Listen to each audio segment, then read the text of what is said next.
So first of all, thank you so much for being here. Thank you for accepting to be here and share your stories and your experiences and your achievement with us tonight. And I would start right away with the conversation by asking, I would like to hear from you about you. If you don't mind to share with us a bit about your background, education, experience, your work. Because of course I could have said something about, but I would love to hear from you about you. So Zilan, maybe you can start. Yes, I'm Zilan and I'm Kurdish woman. I was born in Ahmed, and before 19 years I came to Germany. I studied here in Berlin. I earn money from Beruf Verhaltenstherapie. Mm-hmm. It's like psychologist therapist, like behavior therapist. Mm-hmm. Yeah, this is where I earn the money actually. And what I do, I am also representative of women from Rojava in Berlin, in Europe. And yes, what else? You do a lot. You do a lot. And before that, thank you that you give us the space that we can share our stories with you. Yeah, thank you. Thank you. Yes, me. I'm from South Africa. Moved to Berlin 3 years ago. I make music now. Starting producing a little bit, singer-songwriter kind of thing. Been doing it for about maybe 10 years, but I've been musical my whole life, pretty much, and studied politics, which is a little different route. And then while I was studying, just decided to pursue music and decided now's a good time in my life to do that. It's what I try to do full time. Yeah. Thank you. Yeah, I'm Rula Ali and I'm from Syria. I'm here in Berlin for almost 8 years now. I work as a visual artist.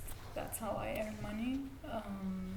And yeah, I use textile, or maybe I talk later about this, but yeah, I use textile mainly in my project. That's it, but not only. Nice. Yeah. And would you maybe tell us a bit more about your studies first before you go into, because this is a very interesting aspect of the whole conversation. Like you studied psychology, you studied politics, and you studied. I studied English literature, and then I studied also 2 years sculpture in an institute. I practiced also sculpture in Syria with another artist. So. Yeah. Because that would lead me to my first question, and I think it would be for the three of you. You chose to study psychology, you chose to study politics, and you chose to study English literature at the beginning, and then you moved to a completely different path. Mainly, Zilan, you do performance art, and you curate exhibitions. You also do films. You have a couple of amazing films that they were showing also around Europe, I think, and around the world. You, singer-songwriter, amazing. You have so many platforms that you spread your beautiful voice on, and you do visual art. So very different path from politics, literature, psychology, and I'm curious to know more, like how did that happen, the shift, or moving forward, or choosing to go into the art field rather than practice something, especially in your case, Adele and Rula, because you're doing both, like juggling both. So if you can tell us a bit more about the moving forward from your studies to... Yeah. Okay, when I studied English literature actually in Syria, I thought I will play some theater pieces of Shakespeare or something like this, which it didn't happen at all. We were a lot of students and we couldn't really do a lot. But I enjoyed reading a lot of novels and a lot of, like you also studied English literature, so you know what I'm thinking. But then I felt like I want to learn sculpture. Why? And I didn't want to work in art or do anything related to art in Syria. I wanted just to learn sculpture and to practice it and to work with the material. It was the hardest in Syria. It was the hardest things to work with sculpture, apart from the other field of art like painting or installation or things like this, because it needs a lot of space, like big space with a lot of material, which is very heavy and very expensive, and so. But yeah, I went into this, and I really enjoyed. It was something you can distract, build up things, and also you can distract things, and it releases a lot of and gives a lot of nice energy, and it was really good to do this there. That's why I just did it. And for you, Adele? Sorry, what was the question? So you studied politics? Yes. But you chose to go into the field of the music industry, basically. Yes. So I think for me, I've always been interested in politics, always had conversations with my family about politics. So by the time I finished high school, it was the only thing that made sense. And also studying music didn't make sense in South Africa. It's really hard to make a living, and all of the musicians that I knew who were, studying music, it just didn't seem very viable. So I feel like maybe it was like a safe choice, something that I did, for my family, but also for myself. And I think what was good is I really actually enjoyed the program. And in hindsight, I feel like now there are things that I've taken from there. It was more international relations. And so I think that formed my whole worldview, which is really good now that I've gone into music. So it's not a regret or anything like that. It was actually, while I was studying, I was also making music with someone else, and then that kind of started to pick up. And we both finished our studies, and my friend decided he wanted to pursue more. He was studying visual design. He wanted to pursue that. Well, I thought, okay, I was still writing songs. I still kind of felt a push. I felt like there was something there for me. And so I decided politics isn't really going anywhere. And now is a good time to kind of pursue the music thing. So I don't know. Yeah, that's the general question. Yeah. And for you, Zila, you studied psychology here in Germany, and you also started, as I understood, your, let's say, artistic career, even though you don't like to call yourself an artist, but you started in the art field, in the art scene here also in Berlin, or? Well, art. I mean, I started doing the performance or in theater or dance when I was very small. I mean, I was born in a place where my mother language was forbidden. Even to think, to love, to live in your culture was forbidden. I mean, it was in Turkey, and when I recognized, I was thinking until when I was 8, the only language is Kurdish, and when I started to go to Turkish school, then it was for me a big shock. So I had to learn Turkish, and it's like something foreign. So And it was forbidden. It was you shame for your language, you shame for your culture, even your family, because it's like kind of you're not allowed. And I mean, to born as a Kurdish person, child, you're a politician. I mean, and there was no way to express yourself in your language. And I remember that in the neighborhood we were, like Kurdish children, we start to do theater, dance, to express our feeling, Kurdish feeling. We start to show how we love in Kurdish, how we love to dance Kurdish. It wasn't like for us, performance or dance, it's art, it's kind of a rebellion stuff. So if you do theater, so it's a demonstration of the Turkish culture or the Turkish theater or anything, but it's like kind of you do something and you have the courage. And I start to learn the art with this point. And when I come to Germany, I start to go to school here, like I mean, Abitur, MSA, and stuff. And it was also boring here. And I say, okay, this is the same actually. What I'm learning here, this is the same. It's not my culture. It's not the mentality that I was born and I grow up. It's kind of, it's something foreign for me. It's like kind of, you learn in the university stuff that it doesn't belong to you.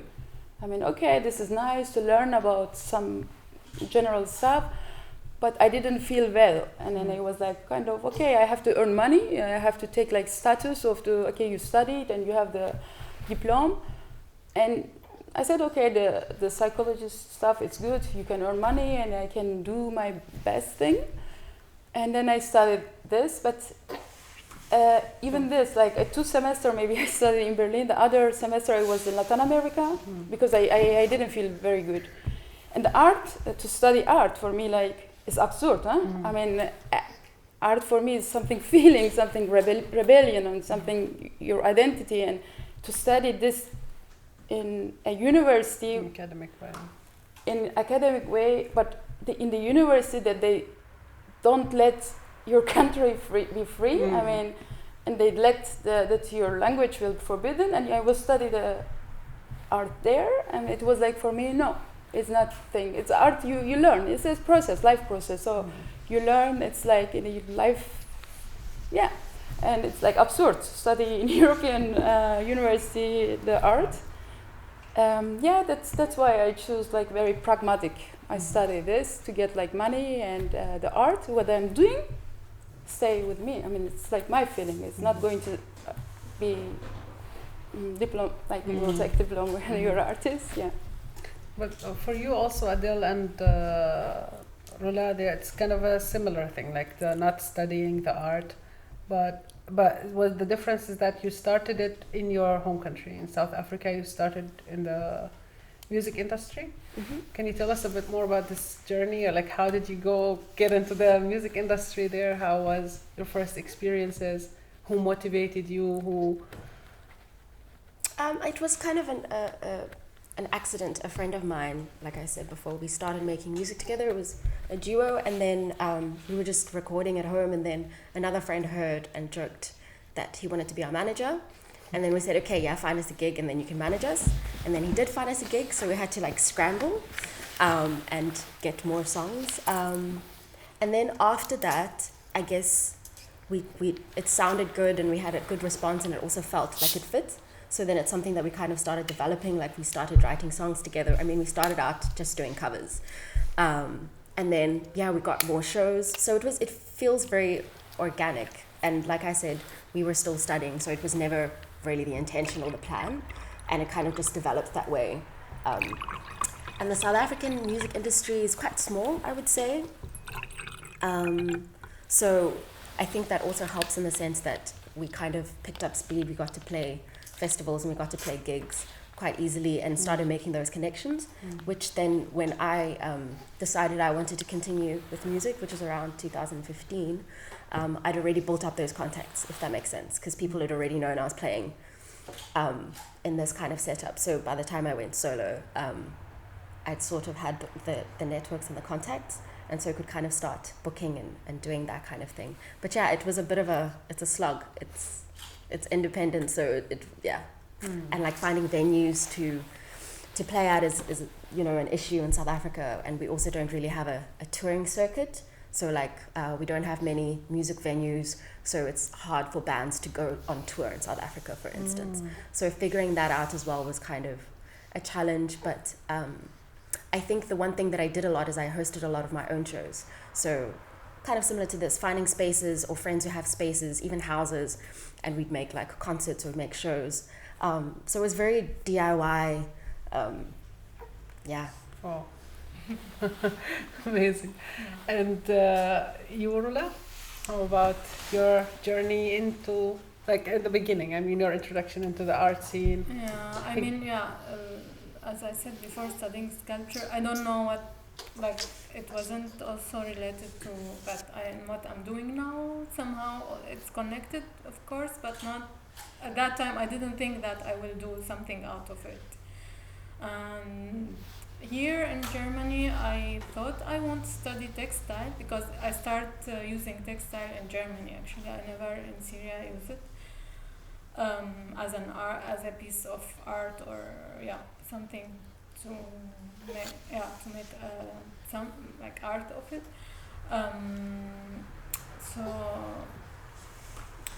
So I think I thought I will try out things.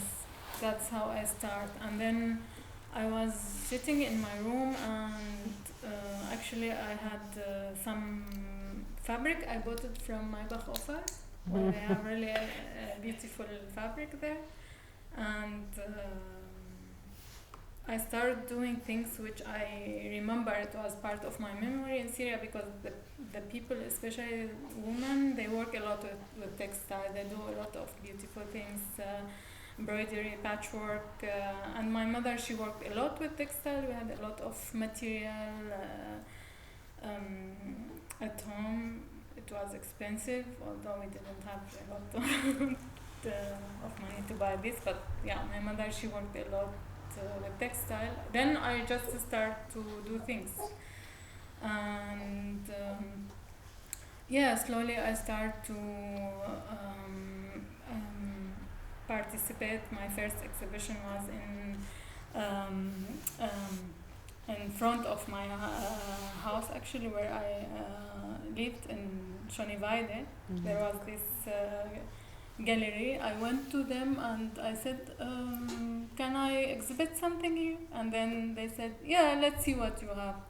And they visited me in my room, and then they saw some patchwork, and that was the first piece of art I did. And then they said, yeah, we are preparing for an exhibition, please be part of it, and we like this piece, maybe it can be part, or you can do something also else. And then I did sculpture, and also patchwork and other things with textile. And this was the beginning, and I was also I am so happy that I started this in Germany. I mean, changing spaces, it's sometimes change your perspective to our life, or what you want to do in life, what do you like, and all these things. But also I was kind of naive, that I thought, okay, here you can be an artist, or you can do whatever you like, and then the reality is something. The reality was really, so you can stop me when because we need to talk about the reality for another. It's an interesting topic to delve into it. And but I would like you to talk a little bit also about this textile art as a medium, as an artistic medium, because probably there isn't not a lot of people know about it. I also didn't know about it when I first began and find it. I mean, I started working in textile, actually it was in 2015. This was the first time. 2015 in Berlin, and it changed a lot. Now I'm using textile differently, but at the beginning I just did the technique, which it was in my memory about like the traditional one, which is beautiful also in Syria, but in Syria there is no let's say you cannot go to university to study textile art. There's nothing like this. You can just you see a lot of beautiful textile with really very sophisticated techniques and very beautiful and color and all this, but it's part of the craft market, and it exists also almost in every house there. But here the art scene is different when it comes to textile. So I start to think how is it here? What I like to do, what I have in my memory, or the tools I want to use, or the colors, the material, all this. And then I start to see what kind of textile art here. Things I liked, things I didn't like, it was like randomly coming together, and then I start doing things what I want to do.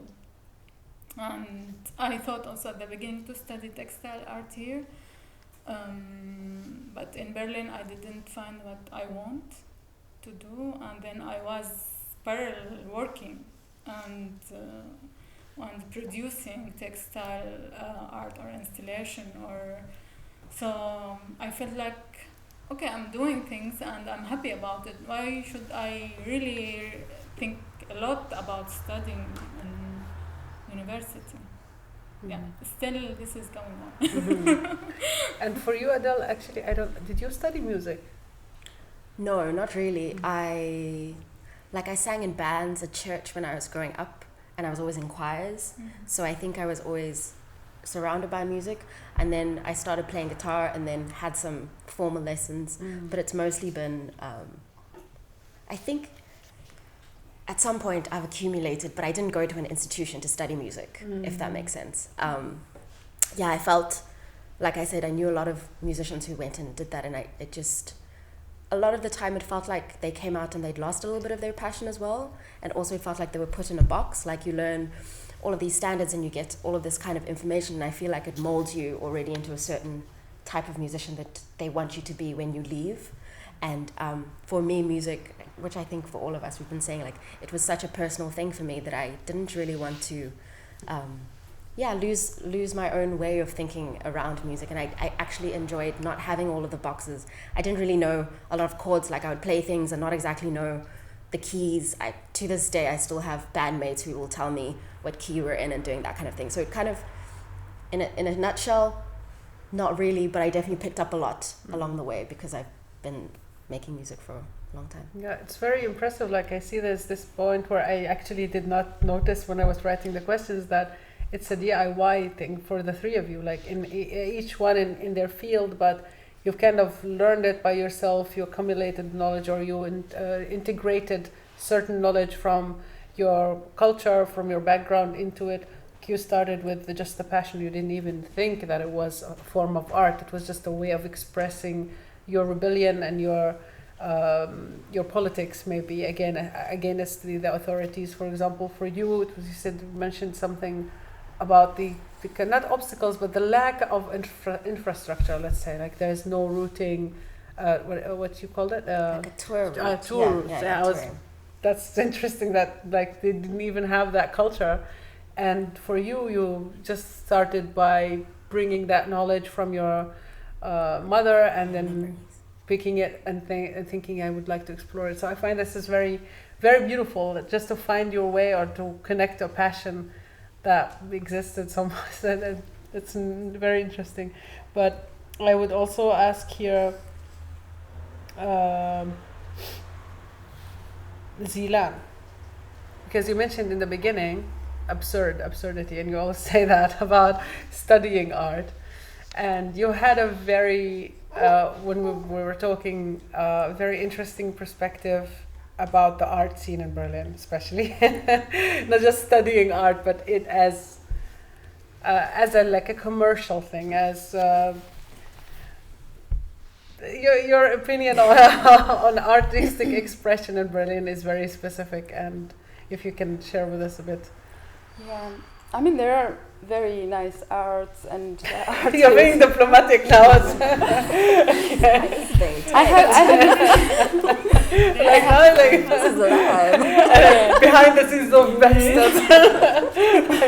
okay, I have to be Feel honest. free to express that. Okay. I would love to, because I think we're thirsty for those perspectives, actually. Actually, when I came from Leverkusen to Berlin, I was like, because of the cinema, because like you have a lot of cinemas and theater and art and stuff, and I said, oh, cool, this is like paradise of the culture. And my first trauma was like in Pergamon Museum, and I mean, I was like every Sunday, like museums and art performance. I was like the feeling like it's everyone think that they are very individual, but all are same from one's fabric. I had this feeling, and I was okay. It's nice that the people doing the art, but like it wasn't like. It wasn't me, or it wasn't the background like I came. I mean, it's like sometimes I had the feeling, this is the stolen country culture, or this is like my culture, but I have to buy ticket and to see my culture. It was like for me a shock. Or I was like several performance, theater, and like they use our stories or history and translate in the white and European language or European art, and I was like watching. It was like kind of, this is not me, but this is my culture. It's called my culture, or it's like kind of. It was very different for me, and it was like sad, and it's dominated like with white culture and white mentality, and even it's boring. It's boring because like I have the feeling that the people, they don't have stories. Like they were born here, grow up in a screwy country, and then everything's really nice. And there are a lot of artists. They say, we look for interesting stories, interesting background, diversity and diversity. And I was like, kind of, what the fuck? I don't want to be the your color or your diversity or your way of to show the art. And this is not me. And this was for me very traumatized. Yeah. And there are really nice artists too. I mean, for performance and exhibition and stuff. But still, I have critiqued on the dominate arts scene in Berlin. So I'm not artist, but with the eyes of a person that critical person. Yeah. Critical person. I mean, yeah. Yeah. And back to Adele. If we can talk the obstacles or how the nature of things are in South Africa, and how was it here in comparison in Germany? Was it easier, as Lola mentioned? Yeah, you can do everything here. And then you come because you're also you're putting your foot in the music industry, in the music scene here in Berlin or in Europe. Also, you were touring in Europe. Curious to hear more about the parallel reality. I think I'm laughing because it's ended up being so similar. Infrastructure. No, I think it's not the thing about infrastructure. The difference is that here there is infrastructure. It's not for me. So in South Africa, like I was saying, there were physical barriers, and even stuff anyone who's a musician and you have a publisher, nothing really ever happens. I have a publisher, but nothing's really ever happened about that, in terms of getting money, even just in terms of knowing that my songs are my songs, and knowing that they're with a publisher who's going to take care of them. In South Africa, those things kind of exist theoretically, but practically it doesn't mean much unless you're a very mainstream artist. So unless you were signed to a record label, and to be honest, even then, I've had offers to sign for record labels in South Africa, and it kind of felt like they were not going to give me anything that I wasn't already doing. They had nothing else to offer, if that makes sense. Whereas here, and it was part of the reason why I wanted to move here, because I thought, okay, there's infrastructure here, there are labels, and if my songs get used for stuff, I will actually get paid, and there's a way to track them, and it's all true, but being here has also been very DIY, just in the sense that, I'm not even sure what the reason is. I think there's definitely just a lot of gatekeeping. So I've just felt like I've been pushing and I've been trying to do everything still on my own here in Berlin, and there are opportunities, but it's very much, it feels like an old model, if that makes sense. Whatever the music industry has in terms of a model for artists, it's an old, outdated model, and it's also still gate-kept. So it's, if you're not making mainstream German music or mainstream techno or that kind of thing, it's very hard to find your own way. So in that sense, I'm still DIY, and Berlin hasn't been that much different. Although on the other hand, I do realize that it actually takes a long time for an artist to actually to make it. And I think we had a conversation about this, about actually for a lot of the artists that we know, and like it takes 10 years. Some of these people have been working 10, 15 years before they ever get to where we hear them on the radio, if that makes sense. Wer ist denn hier der Zuständige? Wie lange geht das hier heute? Sorry. How long does it take? This is the worst person who only speak for the youth. Bis 10? Ja. Aber bis 10 ist hier niemand. Ja, aber ich habe gesagt, wir haben bis 10 eine Veranstaltung. Du kannst mit deiner Kollegin sprechen. Ja, keine Ahnung. Das ist eine Veranstaltung, du könntest einfach leise sein, Idiot. Sorry for the disturbance. Sorry, we're...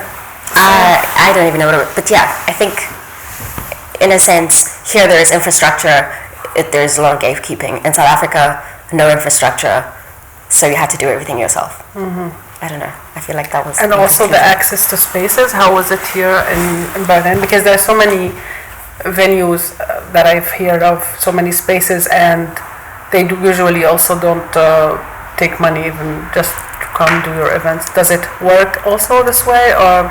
Yeah, in Berlin, I think that's the cool thing. There's way more spaces, obviously, in venues, and but at the same time, there's also like saturated. Everyone you meet is a singer-songwriter. Every dude you meet plays guitar, and So I think it also then it saturates a market in the sense that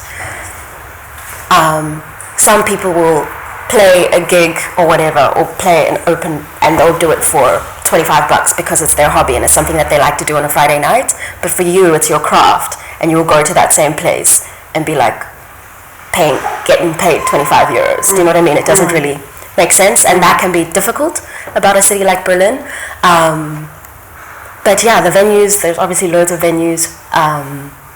Again, some of them are gate-kept. Like, I love the fact that here you've got bars, and some of the bars, they have back spaces where they actually have a stage, and they have music nights. That stuff is really cool. And also, like, there's so many kinds of spaces in Berlin. Yeah, I don't know if I answered the question. Yeah, totally.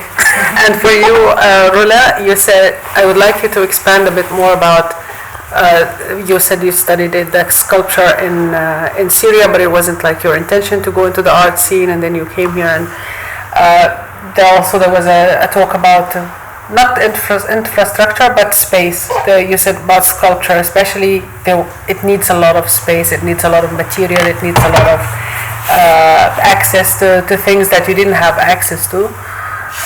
But here in Germany, or in Berlin especially, your story was different with accessibility to spaces. You've exhibited in so many spaces also, and you've done residencies and so on and so forth.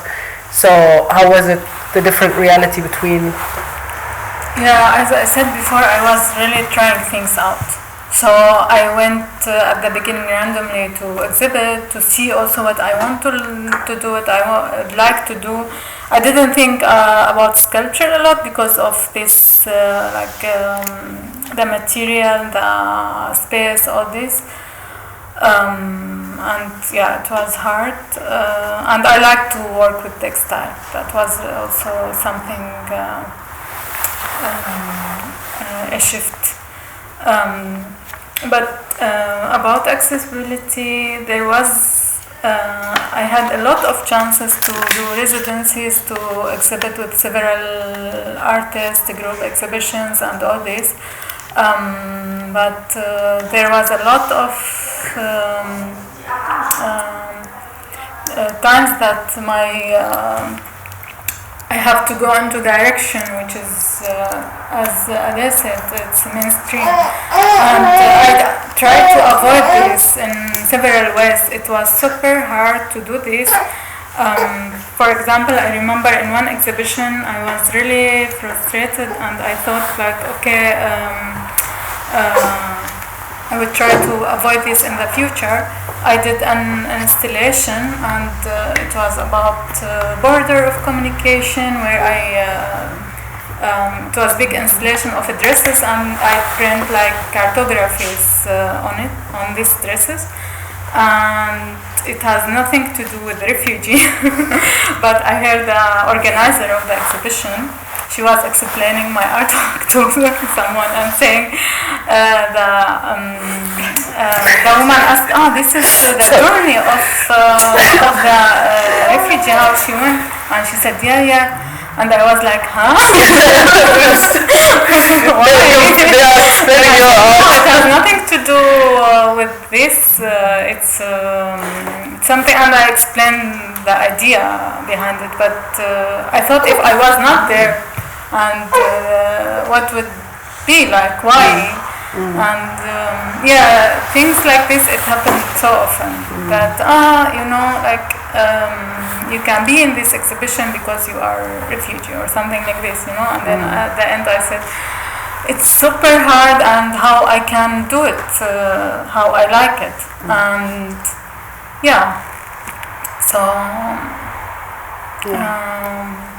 as Zilan said, like literally stealing your stories. Like they used to steal your stories and put them in museums, and now they're just stealing your story in front of you and show it. Not even your story, but you're not even trying to tell this specific story in that exhibition. You like, they like this kind of your struggle, kind of your boxing you in one. You are in. You're a refugee. You made it here, so let's make it. But the art is not even about that. And now back to Adele and back to politics. Do you ever think about ditching music and going back to politics? How often? I mean, guys, look at the world. Look at the world. I think the thing that I've realized with that is, like I said, it's not going anywhere. International relations and politics is going to be everywhere. So it might be something for when I'm older as well in my life. I think part of the reason, even when I studied, my intention was to study human rights and be in the UN and be that soldier, and seeing how the world has now unfolded, I'm glad I didn't do that. But at the same time, I think there will definitely be a place for it. And now, with a lot more life experience as well, sorry, losing track, but when I wanted to study human rights, I wanted to do mediation. But a lot of the mediators that I'd met were all a bunch of white dudes, and they were all kind of older. Everyone was kind of in the 50s. So at that time, being in my 20s, thinking about me being a mediator didn't really make sense. And also at the same time, I was just like, someone has to be that black girl taking it in and being the first black mediator. And I was like, maybe it's not going to be me. I'll catch up. So maybe I'll go back to it when I'm 50, but yeah. No, you're still holding on to your passion to music. Yeah. Yeah, of course I am, yeah. And Zila, so in your artistic practice, you started with, call it cultural activism. As you said, you're a representative of Rojava, women from Rojava, and then you developed that. I don't know how long it took and how was it, but you developed it into artistic expression of also cultural or the political topics. And at one point there was merging of those two fields. So how can you tell us a bit about the activism and the art? Yeah, yeah. As I told before, I mean, the way,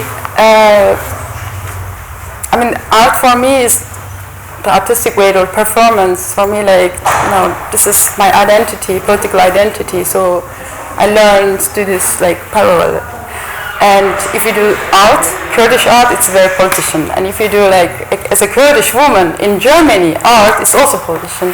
So, and I start actually think about it because I'm several places in Latin America or Europe countries and explain about the war in Syria, in Rojava, and women revolution in Rojava. And I saw, and it was for me very boring to do propaganda. It was like kind of, why am I doing propaganda actually? I mean, there, what's happening in Rojava or in Syria or in Kurdistan, it's like the people are fighting. And I was like explaining about the anarchism and feminism and stuff. And I was like kind of, if you go to my country and ask the people what is anarchism, what's democratic confederalism, they will look at your face. And they will say, what the fuck are you doing? Yeah, I mean, but if you tell them, what is it, Jinjian Azadi, it means like woman life freedom, they will explain you like 3 hours about their rebellion, about their resistance. So I was like thinking, I have to do, I don't have to do something that I like very propaganda way. I have to do something like that really have a relationship with the people, like with the human being. And it's like kind of the people are there and hear the reality. So the way how I'm talking actually in the seminar or Veranstaltung, it's kind of performance. And I didn't want to say, like, I didn't want to talk. So I was like thinking, why can I can take the experiences that my parents, but also the collective experiences. Why I cannot express this as a performance way. Then I start to do like the performance way, like really some points. For example, the last performance that I did about my mother, when she wants to die, she wants from us that we bring her to Kurdistan. But it's impossible because she's a refugee and you cannot like bury her body like in Kurdistan because you need a passport. So, and this is kind of, this is very simple. If you die, you are dying, but it's not simple for the politician people. So I start, if you go somewhere else and explain about it, and the people will listen to you, and they will not get the feeling or they will not get the understanding of the theme. If you do the performance, there is a picture, there is body, there is like the material. So the people take from this more. So it's reality, and it's like kind of you have to communicate with the people in a way that they can understand. So I can talk until tomorrow about the Kurdistan, about Turkey, about I don't know, about all politics stuff, but the people will listen and then go and they forget. But if you do a performance and show them the pain of the mother, the pain of the child, and it's like something with the politics, like, it's dirty war, what's happening, and it's like even you are dying, you're dying, and it's not free. So the people take it, and it's like they're asking themselves, okay, what is it?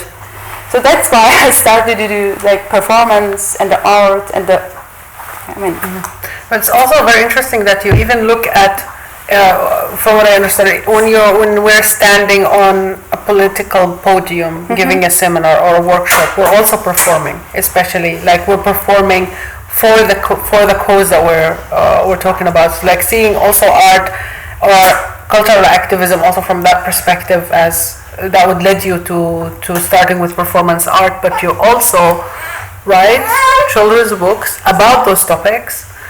You also do films about, like, you have a focus. There is a theme in your work. You also curated a couple of exhibitions.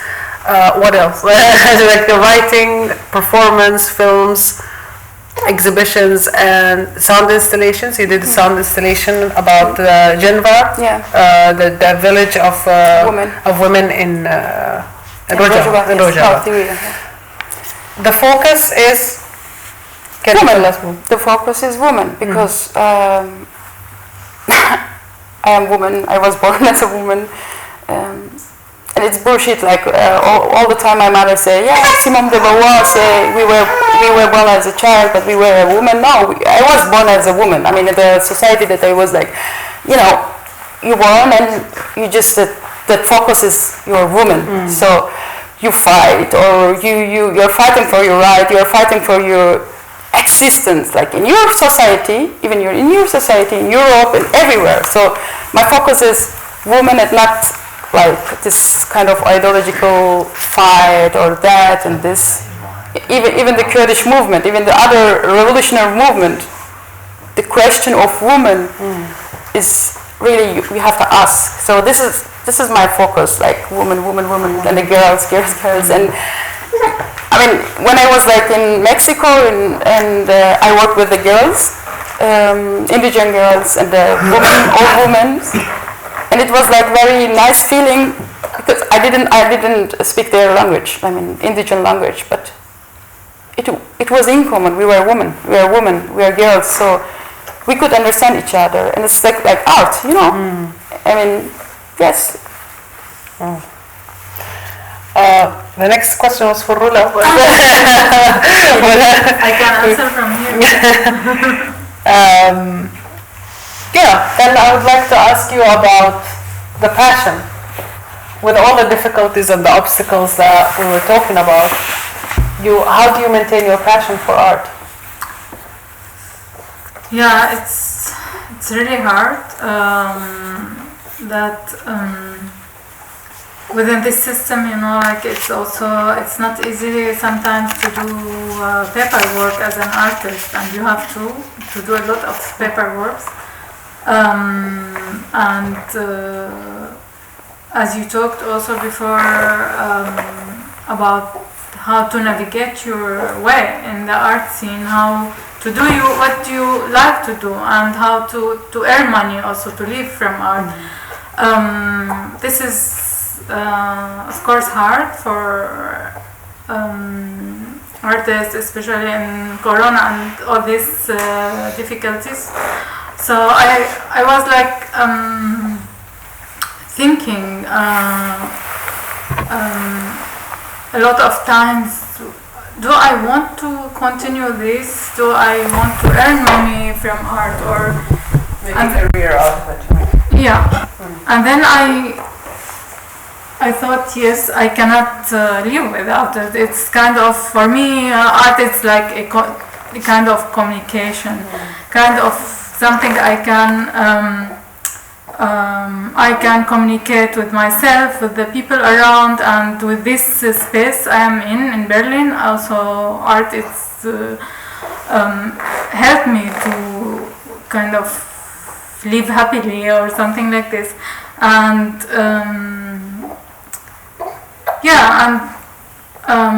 it's a passion.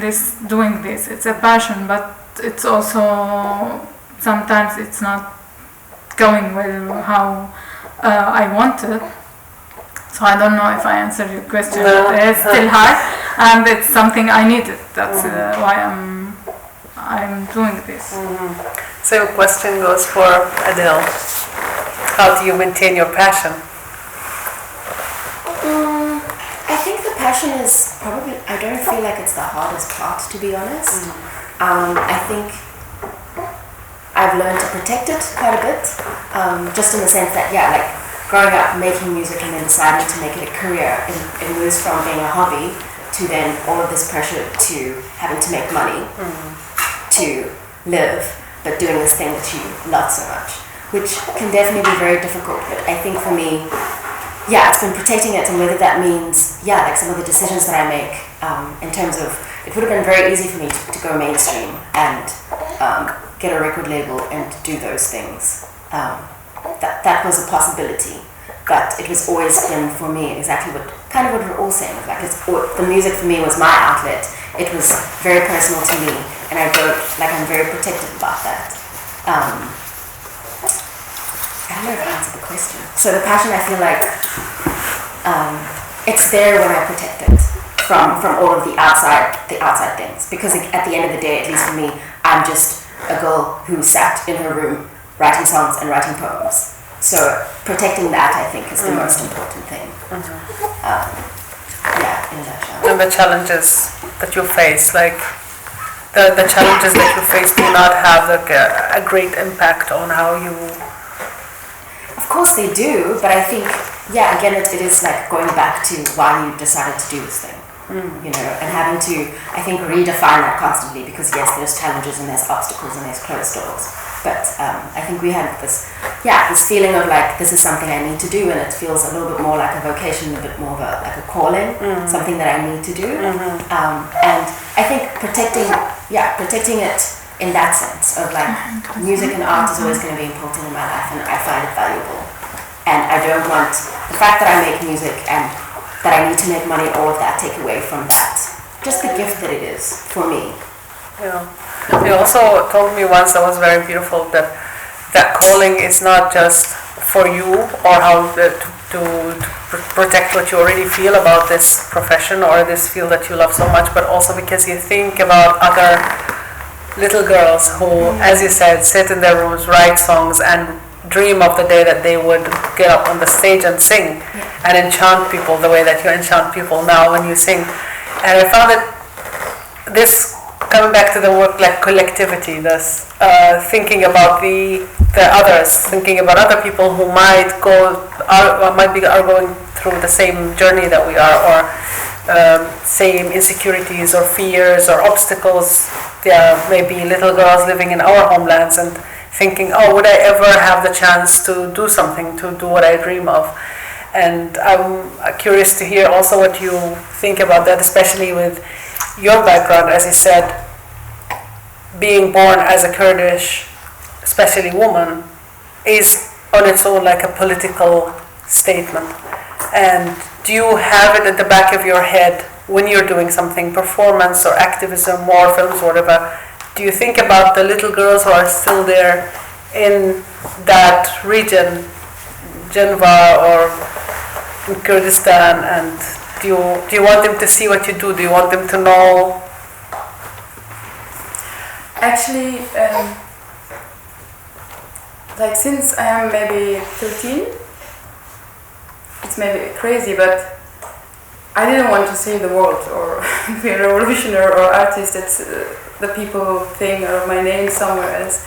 But it makes me very happy or thinking about the point that I could be dream of some little girls. It makes me very like, das ist sehr aufregend. Also this is my goal, aim, like political aim, even also artistic aim, to be in a dream of a girl, little girl or a big girl, a woman, that when they sleep, because a dream, like they say, this is my body, this is my feeling, this is my head, this is my hair, it's not my father, it's my mother, it's my husband, it's my anyone, this is me, and I exist. This is like kind of, if I have like, could be a part of a dream, a girl, a woman, this is for me a big success. You know, this is kind of thing. And I have to say, collectivism, like community, is very important thing for our culture. And I was born 2 times actually. When I left my family, it's like I left the community. You know, I left my family. It was like a big trauma for me. My mother, my community, and everything. And I was like in a other community, like an other collective, like woman movement, Kurdish woman movement. And the second, when I was born, I left also the Kurdish movement. This is the community, this collective, because you think collectively, you move collectively, you behave collectively, everything in your family also. So you never have the space think, who are you? As a person. As a person. So I was like very lucky to come Europe, that way. To come here. And I had space, like several years, to think about me. Okay, I'm a girl. I'm not belong to a community or collective life. So I belong myself. And with this knowledge, now I can say I am part of a collective or community, and that's this is like it's a choice. It became a choice now. Yes, and this is very nice. This is very beautiful, and I can say how my fight will go on, or how my art will show my existence. So yeah, I relate so much to that. Like really. And I don't like to give credit to Europe because I have criticism as you, but like for the first time in my entire life that I really had the space and the time, the privilege to think about myself, because being born in Palestine as well as this, you're part of a group and you have a greater cause, greater than your body and your soul and your mind, and you have to function within that group for that cause.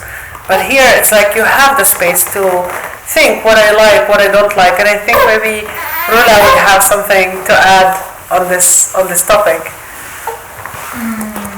For example, it's also, I don't know if it's related to the topic, but it didn't really change the way of my thinking. It just another system, another culture, another lot of things that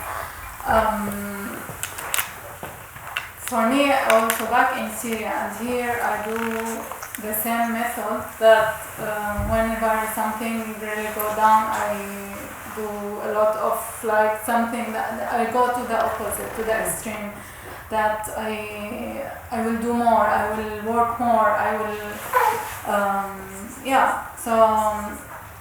for example, here I was like going back to art. I was at the beginning going to working with several organizations because I work also, as you know, in culture and art. And then I was like really depressed or not depressed totally, but really losing my passion and my love to art. And then I thought, no, I will do this. I will not go to this kind of organization where they put me in a box or they bring the fund and then they bring the concept and they ask me to work for them. I will do this. And then I start to do this, which was really hard till now, of course, to do the application in German, the concept in German, to go to several big funds or grants by myself, to do it all by myself. When I succeed several times to do this alone, I thought like, okay, now I am working somehow differently related to art, and that was when I realized now I can do things which I believe in myself a lot, but this is, I didn't expect I am able to do this. But yeah, I think being stubborn is good to live in Germany.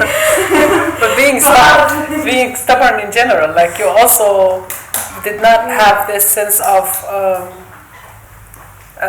limitation or suffocation when you were back home. Like, of course, it was maybe that it was an issue, but still you were too stubborn to allow it to stop you. You were like going to the extreme. You were choosing the hardest field of art, sculpture, and going there. Yeah, I don't know, but I believe someone actually said this. It's not me, but I believe in this. Like he said, to live in Germany, you need to be stubborn. And then I thought, like, yeah, really, it's like this. And yeah, but I was like this also before. So I don't know if, yeah. So this is like one technique that you would advise on cultivating a skill if you want to go into the art scene. Like being stubborn. I'm very curious actually, like does any of you have like, not techniques, but let's say methods or ideas of navigating those challenges and going beyond the limitations, like what you said, being stubborn. It's like keeping going to the extreme. I just want to say this into this topic, something like when I decided to do this, like to apply for a project alone, like to get the money and realize a project, not just to take the artist fee. And this was going really chaotic because you have to do this Excel thing with the bills and the money, and I'm not good at this thing. You know, I work in art, I'm not accountant. And this was really, I felt at that time it was not smart. I could go into trouble with finance or with also the funder to give back the money. So it was really something I just wanted to do. I don't want to work with anybody. I will work for my. Yeah, it worked out at the end. That's the point. That's the point. Like, so not to stop, even if it's a bit problematic at the beginning, but just keep going. Yeah, but I don't know. Like, if I know what I was doing, I don't know if I will do it. Do it again. What about you, Adele and Zilan? Do you have techniques of navigating the system, navigating the art scene, the bureaucracy, the accessibility? I don't know. I think I'm developing those skills currently, but I would say that the stubborn thing is very true. And the one thing that South Africa did teach me was the whole DIY thing. Like, being an independent musician, I have very little trust in institutions. So for the most part, I've just always tried to make sure that what I want to do, I'll do anyway. So whether there's funding or there's no funding, I've always been able to make a record. You know what I mean? And that's through like friends and through hustling. So I think even in Berlin, I think what's amazing is there's definitely more opportunities for funding and for grants and things like that. But at the end of the day, I think for me it's the stubbornness of being like, whether there is funding or not, I've made stuff with no funding. So. And there's also this sense of confidence that we also need to cultivate and work on. It's like when you have an idea, regardless whether you have the support, whether you have funding, whether you have a space, you just go on, just take the first step, as in like take a leap of faith, jump, do it. And maybe it will work, maybe it will not work. Most of the time, if we believe in ourselves, if we have this confidence, it works out. Even as Rula said, like it is problematic at the beginning, but at the end it really pays off. Yeah, I think the other thing that I wanted to add is something we've spoken about is community. Like a lot of the time, because if there was no infrastructure or whatever, I always had community. I always had musicians around me who believed in what I did and would play for free. I always had musicians who would be crazy enough to travel to Europe with me and do things like that. So I think the aspect of community has been like a game changer. And even now, like with all of the the language and the bureaucracy, I have community. I have friends who help me translate shit. I have friends who help me put applications together. So I think, probably if not for that, actually wouldn't have made it. It wouldn't work. Yeah, community.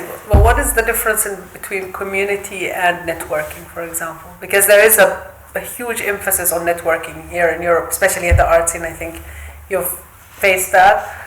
But community is a completely different thing. Yeah, definitely. I mean, I think community is the people who make you feel home, who make you feel at home. And I feel like that for me is much more sustainable than a bunch of people that I'm going to meet every once in a while and who may call me up for something or who may not, if that makes sense. I think that's the difference between community and networking. I mean, I think networking is important. I've found people through networking who have become part of my community, but I don't. And what about you, Zilan? Techniques? Teach us. Actually, I don't know how to say in English, but can I say it in German? Yes. Diese deutsche Bürokratie zu verarschen, macht mir sehr viel Spaß. Also, it makes very fun when I could have fun with the German bureaucracy, because if you have wenn du dich bewerbst irgendwo oder so für Stiftungen oder für Projekte und so weiter, die wollen bestimmte Sachen hören. Du musst bestimmte Sachen schreiben. And this is for me very important. My goal is very important. And the other way, that's about property. So I can write what you want to hear, but I do my stuff. So, and it's very good if you speak with them. I mean, they don't listen you actually. If you're like in front of them, what do you say actually? They talk about your artwork, and they say this is refugee stuff. And even you sit there and you explain them about your work, about your project, what it means, this feeling, they will now never understand. Of course never understand, because they don't have this in common experiences. So you start to explain. At first I was very naive and I explain and now everything. At least they don't listen. They have the different stuff. Like they want to really hear what they want to hear. So I start to do this way. So I tell them what they want to hear. I write them what they want to see. So I get my money. I get my responsibility, and it made fun. Really, I love to even help the other women group write foundation stuff, because there's criterion and stuff you write, so good. And then of course you have the space, you have the possibility to use it. So, and it was like first I was like, oh, I feel very bad because I use this neoliberal stuff, and you're not I'm not correct, militant and stuff. So bullshit. You live in this system. You cannot be militant. I mean, you cannot be the same. So this is the only way to use you play the system and then you go do your thing. It makes fun. I mean, everybody does. I think I can imagine. This is very beautifully put. Like, as if, are you encouraging us to not invest emotionally and intellectually? I mean, why? I mean, you do. I did it. I mean, they don't listen. I mean, or they translate another way. They want to see you as a victim, as a poor woman, Kurdish woman, and I mean, refugee and stuff. I'm more than this. I have my feeling, emotion, my experiences, my expertise. But they want to listen different stuff. But that explains it, because I also I know you in so many different experiences that when we were applying for something, you were like, yeah, whatever, just like, it's just, you don't care at all. It's like, but when you're performing, for example, or when I see you, when we were doing the land art installation, that you were so invested. Sometimes you don't even have space to see the people around you. You're just like so much into the thing that you're doing. But with the paperwork, you do it like with the eyes closed, and it also comes up with a very good result. Usually you get the funding, but then you move on and do what you care about, and then you invest your energy. This is something that I've learned from you since we met. We've known each other for 3 years. And like the three of you, of course, they inspired me a lot in so many things. But there are specific lessons that I've learned from each one. And this lesson is like, invest your energy where it is worth being invested. Yes. Thank you. So now I think we're going to have our last question. And this is my most favorite question, because, as you said, it's a celebration of achievements. And I would like to hear from the three of you your latest achievements, what has been happening in your professional or even personal lives lately, and what is coming up next. What are you preparing? Projects? Very curious, and would be great if you can share with us. Roda, maybe you can start. Yeah, I mean, this year I have a baby. The most beautiful Mina. Is it 4 months today? or 2 weeks now. I'm working on 2 projects actually. I get a research fund from the Senate to work on a project. I wanted to do it a long time ago, but I didn't have the chance, so this fund gave me a chance to do it now. It's related to the German Arabic language, slang language, street language, which how we Arabic-speaking people use German in our speaking to understand the system, to express our feelings, or to or just to learn the language. Or for many reasons we use this kind of language, street language, like applying the Arabic grammar on German words and so on. And there's many funny examples, and I'm trying to do a video and patchwork. This is the idea, but I don't know how it will be finished. And then I have also another project with a collective, because I'm also part of a collective of other two artists. We're working on the topic of recycling materials, and from our perspective, not how it's here in the space, that the people have money to buy things and then they recycle it again, and then I don't know. But from our perspective, that from non-capitalist country where we recycle organically or normally, recycle is part of our life. It's called the project My Home Brand, and we're trying to build or decorate a home from every piece to turn, for example, a frame into sofa or something like this. But the experience of us, from the people from non-capitalist country or something like this. And congratulations also on your studio. You have your own studio now. I You've done it. also this year my own studio. Was really great. To have your own space to work within that. With Mina, my daughter, because I thought if I didn't have the space, I would stay at home with the baby and I would not work again. And that was really frustrating me a lot. I'm thinking I will not continue after having a baby. And that, But you got the studio even at the same, or after you gave birth, right? Actually, after 1 month of Mina birth, and then I was like, I want to go to my It's a miracle. She was 1 year, 1 month, and then I thought, I want to go. It was very interesting. You were applying for so many, how many years you were applying for this organization that gives studios for artists? I didn't apply yet, to be honest.